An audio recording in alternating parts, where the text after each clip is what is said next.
நேற்று பேசும்போது உண்மையான காங்கிரஸ் எங்க பக்கம் இருக்குன்னு அவர் கிளைம் பண்றாரு. 29 ராகுல் காந்தி கூட தான் கூட்டணி போறீங்க. என்ன ஓட்டு வருதோ அந்த ஓட்டை நீங்க ராகுல் காந்தி தான் கொடுக்குறீங்க. அந்த வகையில எங்களை பொறுத்தவரை மோடிக்கு பெரிய எதிரியா நீங்க தான் இருக்கிறீங்க. எடப்பாடி கூட டீச் பண்ண முடியாது அவரால்.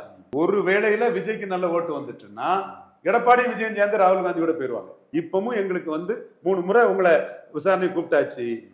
அடுத்தால உங்களை அக்யூஸ்ட் ஆக்கி காலி பண்ணுனாதான் நீங்க ராகுல் காந்தி கிட்ட 29 போறதை தடுக்க முடியும். சர்வ வல்லமை புரிந்த ஒருத்தன், இழக்கிறதுக்கு எதுவுமே இல்லைன்னு ஒருத்தன், அவங்ககிட்ட போய் கொள்கை எதிரி தீய சக்தி எல்லாம் கொஞ்சம் விளையாடினா அடி பலமா உண்டு. இழக்கிறதுக்கு என்னங்க இருக்கு? இப்பவே 27 சீட்டுன்னு ஆயாச்சு. 3.5% ஓட்டு வரும். அடுத்தால பார்லிமெண்ட் எலெக்ஷன்லயும் கூட்டணிக்கு தொங்க வேண்டிய நிலைமையில இருக்கும். அப்போ கொள்கை எதிரி புண்ணாக்கு எதிரின்னு வந்தாருன்னா சசிகலா மேயருக்கு கொடுத்த ட்ரீட்மெண்ட் தான் விஜய்க்குன்னு சொன்னேன். சசிகலா மேயருக்கு 4 வருஷம் பிளஸ் 6 10 வருஷம். விஜய் ராகுல் காந்தியை ஸ்ட்ரெங்தன் பண்றாங்கிற மாதிரி உங்களதான் போவாரு.